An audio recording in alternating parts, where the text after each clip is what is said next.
students, and welcome to English Education. Today I am going to start a new chapter from your book First Flight of class 10, and the name of the chapter is 100 Races. ठीक है, ये chapter already दो parts में divided है और इसी chapter को हम लोग पढ़ेंगे. First of all, we'll complete the first part, then we'll proceed with the second one. But as soon as we complete the first part, better complete your question answers, that is at the end of the story or in between. So without wasting our time, let's start. Before I shall start, let us discuss some important thing which is necessary to know this story. देखो ये जो कहानी है The 100 Races, इसमें ये 100 Races कब आएगा जब हम लोग कहानी पढ़ना शुरू करेंगे. पर ये कहानी वैसे क्यों हुई है उसके बारे में थोड़ा सा एक बैकग्राउंड ले लेते हैं. Here it is written, जब पॉलिश अमेरिकन के बारे में है. पोलैंड में जब जो बंदे रहते हैं उसको पॉलिश कहते हैं, पोल्स जिसको कहा जाता है.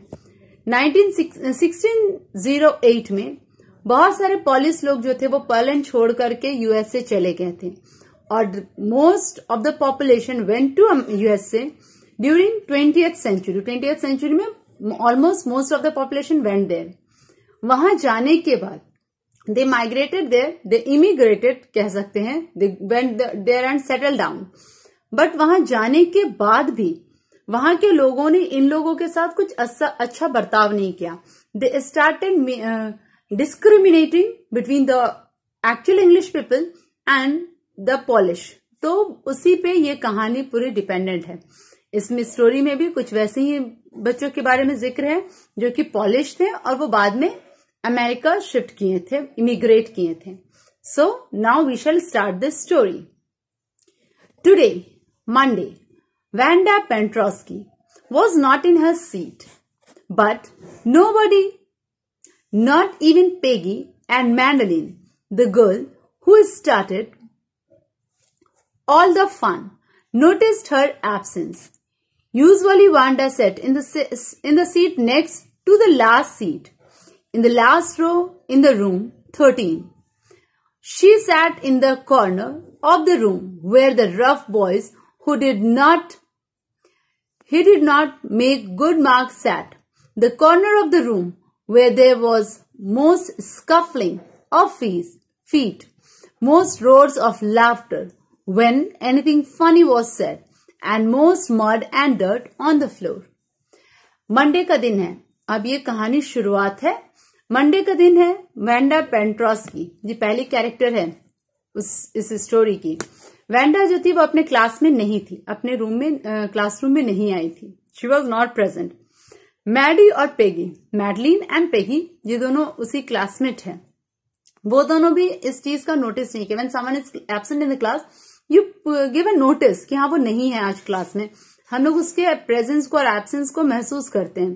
पर जब वैंडा पेंट्रोस्की क्लास में मौजूद नहीं थी तो कोई भी उसके बारे में नोटिस नहीं किया. Not even Peggy and Madeline, ये दोनों भी उसके एब्सेंट को महसूस नहीं की. जबकि यही दोनों लड़कियां हैं जो सारा मजाक करती थी. क्या मजाक है आगे हम लोग देखेंगे. वैंडा पेंट्रोस्की जो थी वो लास्ट सेकंड सीट में बैठती थी जहां के मोस्टली रफ बॉयज बैठते हैं. रफ बॉयज मीन्स बदमाश शरारती बच्चे बैठते हैं. वहां वो बैठती थी. रूम नंबर 13 था उनका. वो कॉर्नर की सीट में बैठती थी.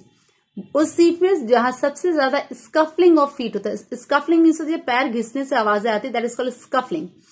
वहां जहां पैर के घिसने से बहुत ज्यादा आवाज आती थी वो कॉर्नर की जगह जहां पे सबसे ज्यादा हंसने की आवाज आती थी. क्योंकि बच्चे बदमाश बच्चे शरारती बच्चे पीछे बैठे हैं तो जनरली जब भी कुछ होगा तो वो क्लास में सबसे ज्यादा नॉइजी प्लेस वही होगा. एंड सबसे ज्यादा डर्ट और मड वही फ्लोर पे रहता था, वहीं पे, क्योंकि सब अपने गंदे पैरों से आते थे. And they use to make scaffolding जो होता था पैर का, तो सारे मिट्टी वहीं पे झड़ती थी. इसके लिए Wanda did not sit there because she was rough and noisy. On contrary, she was very quiet and rarely said anything at all. And nobody had ever heard her laugh out loud. Sometimes she twisted her mouth into crooked sort of a smile, but that was all. Wanda Pentrosky जो थी वो इसलिए पीछे के bench में नहीं बैठती थी क्योंकि वो भी बहुत शरारती थी. She was rough and noisy, शरारती थी, हल्ला गुल्ला करने वाली बच्ची थी. वो इसके कॉन्ट्ररी, इसके अपोजिट वो सबसे ज्यादा शांत रहने वाली लड़की थी. कभी किसी ने गलती से ही उसकी आवाज सुनी होगी, नहीं तो वो जल्दी बोलती नहीं थी। और किसी ने उसकी जोर से हंसने की आवाज तो सुनी ही नहीं है। कभी कुछ ज्यादा फनी हो जाता था तो वांडा ज्यादातर अपने चेहरे से हल्का सा स्माइल देती, क्रुक्ड स्माइल, जैसे बहुत कंजूस लोग कुछ कहते हैं, तो वो वैसा क्रुक्ड स्माइल देती थी, बस उतना ही, not more than that. Nobody knew exactly why Wanda sat in that seat, unless it was because she came all the way from Bergen Heights and her feet was usually caked with dry mud. But no one really thought much about Wanda Pentrosky once she sat in the corner of the room. अब क्या है, जैसे Wanda पेंट्रोसी क्यों उस corner में बैठी थी कोई नहीं जानता, कोई जानना चाहता भी नहीं था, बिकॉज शी वॉज वैसा बंदा था वो क्लास में जिसको कोई ज्यादा ध्यान नहीं देता था। वांडा पेंट्रोस्की हो सकता है शायद इसलिए वहां बैठे क्योंकि वो बॉगिन हाइट से आती थी, अस्लम एरिया बहुत कीचड़ होते थे, तो उसके पैर जो थे वो पूरे कीचड़ से सने हुए आते थे और आते आते वो केक सूख जाता था, तो वो उसके पैर में बहुत सारी मिट्टी लगी रहती थी, शायद इसलिए वो वहां बैठती थी। पर कोई सच में नहीं जानता वांडा वहां क्यों बैठती है in the corner. The time when they thought about Wanda के बारे में ऐसे तो कोई नहीं सोचता जब वो क्लास में रहती थी। कब सबको उसकी याद आती थी? जब they thought about Wanda was outside of school hours, जब क्लास के बाहर का टाइम होता था तब सबको वांडा की याद आती थी। कब? At the noon time, during lunch, when they were coming back to school, और इन द मॉर्निंग अर्ली और इवन मोर। कब उसकी याद आती थी? या तो जब वो स्कूल जा रहे होते या स्कूल से वो लौट रहे होते, या फिर during lunch of break time वो लोग उसको याद करते थे। और वो क्यों याद करते थे? when groups of 2 or 3 or even more would be talking and laughing on their way to the schoolyard. उसका मजाक बनाने के 2-4 लोगों का ग्रुप बन जाता था, स्टूडेंट सारे ग्रुप बना लेते थे और फिर उसको मजाक बनाने के लिए उस पर हंसते थे, उस पर जोक्स देते थे और इस तरह से वो वांडा को याद करते थे। देन सम टाइम, और कभी कभी तो इतना होता था कि they waited for Wanda to have fun with her. Even कभी कभी वो इसका इंतजार भी करते थे, स्कूल में सवेरे पहुंच गया, इंतजार कर रहे हैं, क्यों? क्योंकि उसके साथ उसका मजाक बनाना है, उसके साथ मजाक करना है, इसके लिए। द नेक्स्ट डे, ट्यूसडे, अभी मंडे को वांडा स्कूल नहीं आई है, ट्यूसडे भी आ गया, Wanda was not in the school either and nobody noticed her absence again. Tuesday को भी वांडा स्कूल नहीं आई और उसका कोई भी नोटिस नहीं किया कि वो क्यों नहीं आई। But on Wednesday, Peggy and Maddy, who sat down front with other children who got good marks and who did not track in a whole lot of mud, did notice that Wanda wasn't there. Peggy was the most popular girl in the school. She was pretty. She had many pretty clothes and her hair was curly. Maddie was her closest friend. The reason why Peggy and Maddie noticed Wanda's absence was because Wanda had made them late to school. Next Tuesday को भी school नहीं है। जैसे Wednesday आया, Wednesday को Maddie और Peggy ने ये चीज नोटिस किया कि वांडा जो है वो स्कूल नहीं आई है। वो पेगी और मैडी जो है, अब वो कौन है? वो फ्रंट बेंच में बैठती थी, स्कूल में सबसे आगे वाले बेंच में बैठती थी। बैठने की वजह ये थी कि वहां सिर्फ अच्छे बच्चे, जो पढ़ने वाले बच्चे, स्कूल मार्क्स जो लाते थे, वो बच्चे बैठते थे, वो वहीं बैठती थी। पेगी और मैडी जो थी वो हमेशा अ गुड रिकॉर्ड में रहना चाहती थी, इसके लिए। और यहां तक कि उसके जूते में कभी मड भी नहीं आता था, मतलब they wear neat and tidy, they used to be neat and tidy in the school. Peggy और मैडी जो थी वो नोटिस की Wanda was not in the school, school में नहीं है। अब पेगी कैसी लड़की थी? पेगी बहुत ही प्यारी सी थी, उसके पास बहुत सारे प्यारे प्यारे क्लोथ्स थे and she had a curly hair, उसके बाल बहुत घुंघरैले थे। मैडी उसकी सबसे क्लोज फ्रेंड थी। रीजन क्या था मैडी और पेगी का वांडा को की एब्सेंस को फील करने का?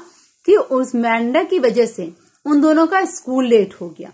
अब स्कूल लेट हो गया उसमें वांडा की वजह से, but Wanda doesn't have any friend, इसलिए वो सबसे पीछे बैठती थी। The reason is that they had waited and waited for Wanda to have some fun with her and she just hadn't come. They often waited for Wanda Pentovsky to have fun with her. उनका late इसलिए हुआ क्योंकि वो दोनों जो थी Wanda के साथ मजाक करने के लिए, उसका मजाक बनाने के लिए, उसके लिए उसकी चौक पे इंतजार कर रही थी. वैंडा आई नहीं और उसका स्कूल लेट हो गया. दूसरे दिन भी उन लोगों ने वही किया, उसका इंतजार किया और वैंडा नहीं आई और उनका लेट हो गया. इसीलिए वो लोग को पता चला कि वैंडा स्कूल नहीं आ रही है. Now moving to the next part. Wanda Pentovsky was the most of the children in the room 13 did not have names like that. They had names easy to say, like Thomas, Smith, Alan. There was one boy named Bouncy, Willis Bounce, and people thought that was funny, but not funny in the same way that Pentovsky was. Wanda Pentosky, इस तरह के नाम जो थे generally किसी भी बच्चे का क्लास में ऐसा नाम नहीं था. रूम नंबर 13 में सबके नाम बहुत इजी वे में थे. इजी वे में जैसा बोला जाता है वैसा, जैसे टॉमस, स्मिथ, एलन, वैसा इजी टू नाम्स. एक और बच्चा था जिसका नाम थोड़ा सा अजीब था, जिसको सब फन बनाते थे उसके नाम को लेकर के, विली बाउंस. ठीक है, इनका नाम थोड़ा सा अजीब था बट उतना फनी नहीं था जितना कि वैंडा का नाम था, Wanda पेंटोस्की. Wanda did not have any friends, and this was the reason why she sat at the last bench. वो लास्ट बेंच पे बैठने की वजह यही थी कि उसके पास कोई दोस्त नहीं था. She came to school alone and went home alone. She always wore a faded blue dress that did not hang right. It was clean, but it looked as though it had never been ironed properly. She didn't have any friend, but a lot of girls talked to her. Sometimes they surrounded her in the schoolyard as she stood watching the little girls play hopscotch on the worn hard ground. Wanda Pentosky का कोई दोस्त नहीं था, इसलिए वो last bench पे बैठती थी. वो घर अकेले जाती थी स्कूल से और स्कूल भी अकेले ही आती थी. वो हमेशा एक ब्लू कलर का फेडेड ड्रेस, फेडेड जिसका कलर उड़ जाता है, खत्म हो जाता है, उसको फेड कहते हैं. एक ब्लू कलर का फेडेड ड्रेस पहन करके आती थी.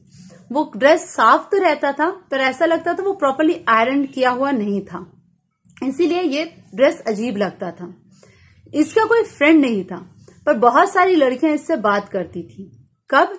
जब वैंडा पेंटोस्की देखती थी बाहर जो छोटे बच्चे हैं ड्यूरिंग लंच और ड्यूरिंग मॉर्निंग टाइम, जब बच्चे जो बाहर ग्राउंड में खेलते रहते थी, छोटी छोटी लड़कियां, तो हॉप स्कॉच, दैट इज वो कितकित खेलते ना, उस टाइप का होता है, तो उसको वो देखती रहती थी. तब कुछ लड़कियां आके उसको सराउंड करती थी and they used to talk to her. और वो क्या बात करती थी उससे?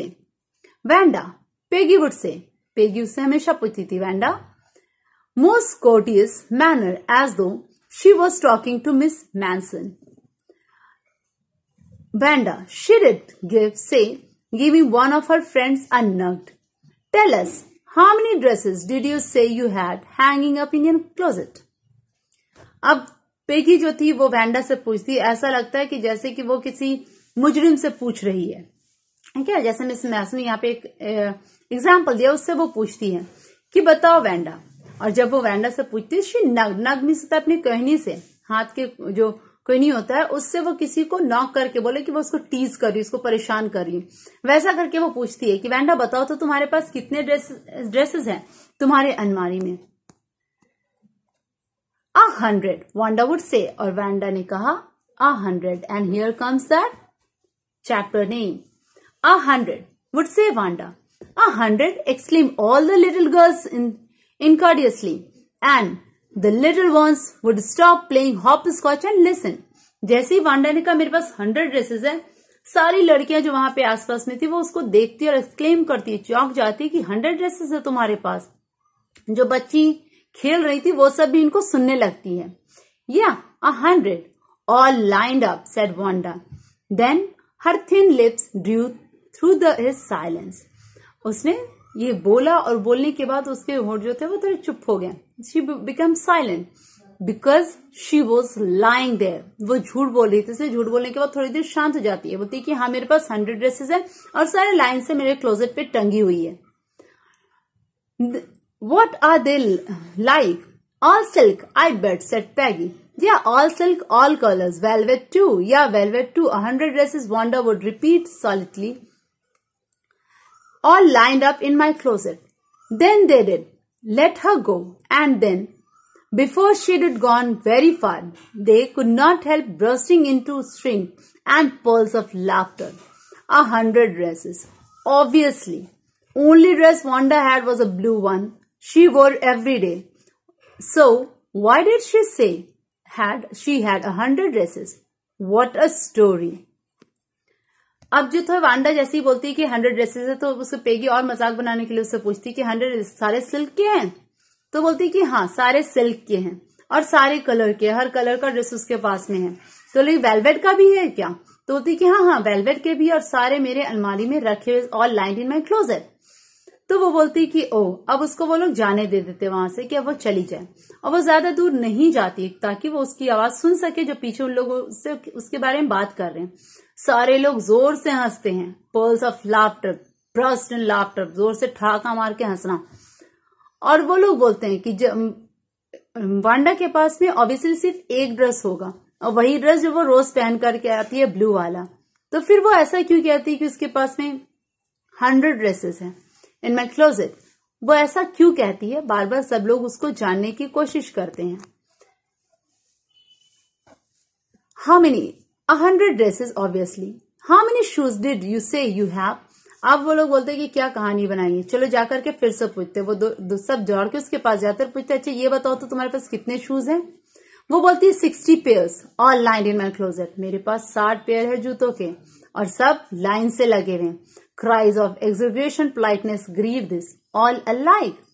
Oh no, every pair is different, all colors, all lined up. बोलते हैं कि सारे जूते तुम्हारे पास 60 पेयर्स हैं, सब एक जैसे हैं? तो बोलते हैं नहीं, सब अलग अलग हैं और हर कलर के हैं। वो इतना कहती है। Peggy, who had thought of this game, and Maddie had inseparable friend, were always the last to leave. Finally, Wanda would move up to the street, her eyes dull and her mouth closed, hitching her left shoulders every now and then in the funny way she had finished to walk to school alone.